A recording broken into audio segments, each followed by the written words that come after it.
Once upon a time in the heart of San Francisco, amidst the relentless hum of innovation and endless deadlines, lived a 30-year-old software developer named Emily. Emily was brilliant and successful, driving the latest projects at a major tech firm, but her life was a constant stream of notifications.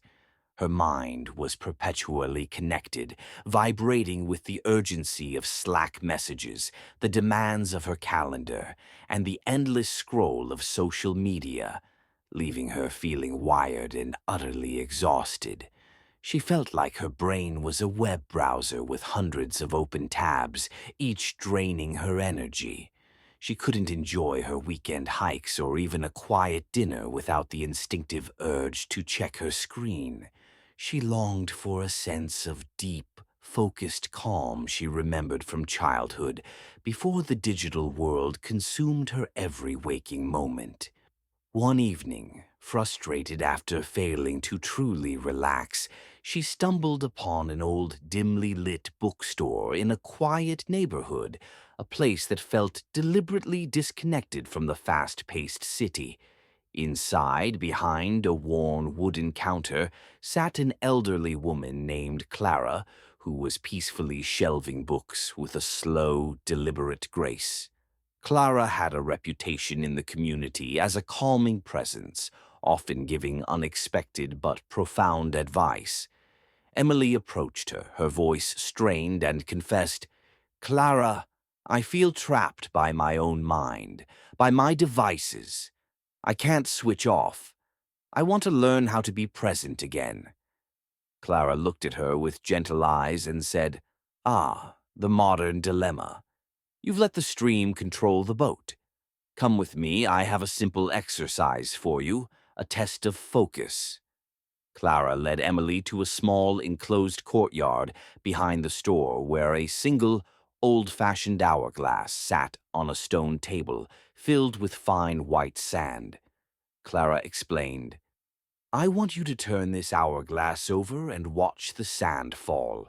Your task is to keep your eyes on the falling grains and notice only the texture, the speed, and the silence.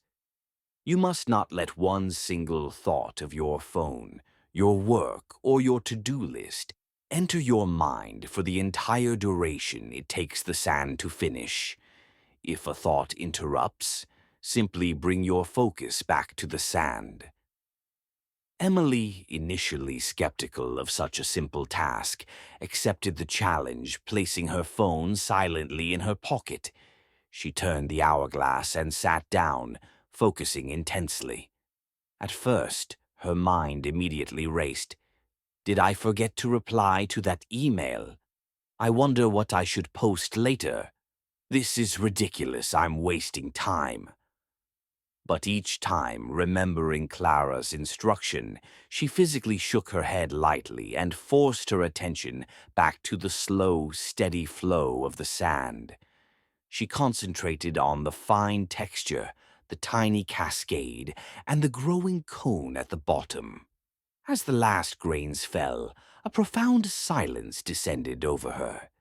She realized the anxiety that had been clutching her chest had eased. She had spent 5 whole minutes completely uninterrupted by the outside world. Clara smiled knowingly and asked, "Tell me, Emily, in those 5 minutes, did you feel the urgent need to check your inbox? Did you worry about next quarter's projections?" Emily shook her head slowly, a genuine smile spreading across her face. "No, nothing. My mind was completely quiet. I was just here." Clara nodded. "The sand and the water are the same teacher, my dear. You are not restless because the world is busy. You are restless because you let your attention wander from the present moment. Peace isn't found by deleting your apps. It's found by choosing where to place your attention. When you fully commit your mind to the single task at hand, whether it's coding or watching sand fall, you become completely present, and in that space there is no room for digital distraction or future worry." Emily stood up, feeling a lightness she hadn't felt in years. She understood that she didn't need to quit her job or move to a cabin. She just needed to master the art of the pause button. She thanked Clara profoundly, realizing she had been given the most valuable code of all, the code to control her own attention.